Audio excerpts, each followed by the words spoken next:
গতকাল বিউটি পার্লারে গেছি আইব্রো প্লাক করাতে। একটা বছর বয়সের নতুন মেয়েকে দেখলাম পার্লারে। মেয়েটাকে এত চেনা চেনা লাগছিল, কিন্তু কিছুতেই চিনতে পারছিলাম না।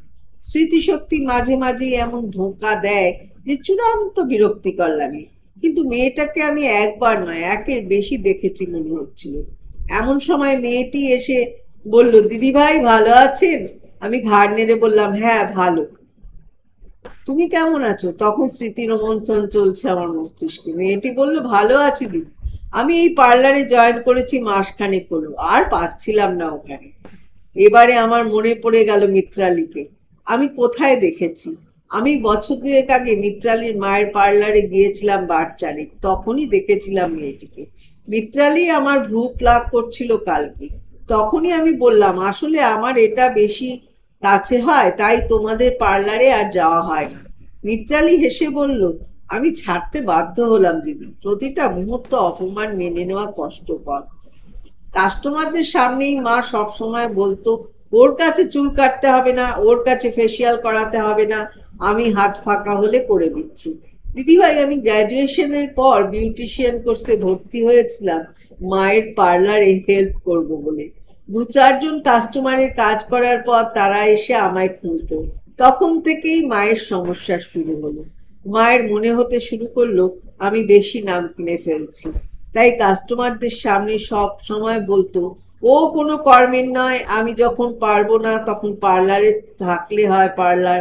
বাড়িতে গিয়েও বাবার কাছে বলতো, আমার কষ্ট করে তৈরি করা পার্লারে গিয়ে নাম কিনতে চাইছে তোমার মেয়ে, ক্ষমতা থাকলে আলাদা একটা করে দেখাত।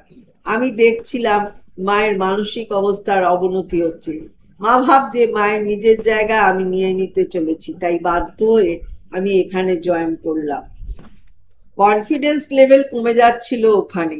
বারবার শুনছিলাম ওর দ্বারা কিছুই হবে না। রাতে ফিরে টিউশন করি, দিনে পার্লার। টাকা জমাতে পারলে নিজে একটা তৈরি করার ইচ্ছে আছে দিদি ভাই।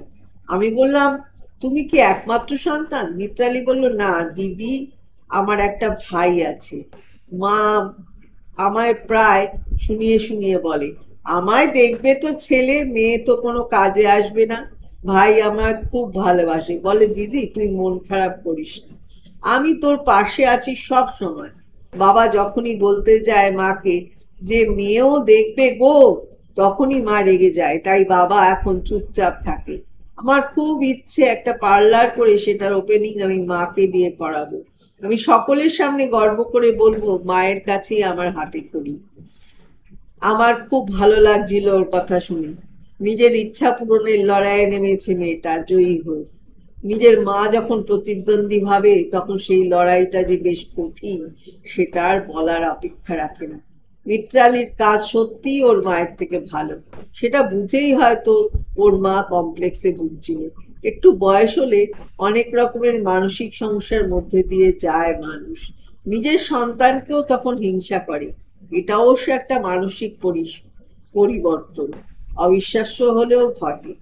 মিত্রালী বলল, আমার লড়াইটা মায়ের সঙ্গে নয় দিদি, নিজেকে প্রমাণ করার লড়াই। আমিও পারি এটুকু বোঝানোর লড়াই। আমি বললাম, নামটা পাল্টে লিখবো তোমার কথা? এক মুখ হেসে বলল, আমায় নিয়েও লেখা যায়। আমি তো এখনো কিছুই করে উঠতে পারিনি দিদি ভাই। আমি বললাম, যাদের আত্মসম্মান বোধ আছে, যাদের নিজের পায়ে দাঁড়ানোর ইচ্ছে আছে, যারা লড়াই করতে ভয় পায় না, তারাই আমার গল্পের নায়িকা। শ্যামলা মুখটা আলো আলো হয়ে গেল। ওই আলো কোনো বিউটি প্রোডাক্ট দিতে পারবে না, কারণ এই আলো আত্মবিশ্বাসের আলো। কলমে অর্পিতা সরকার।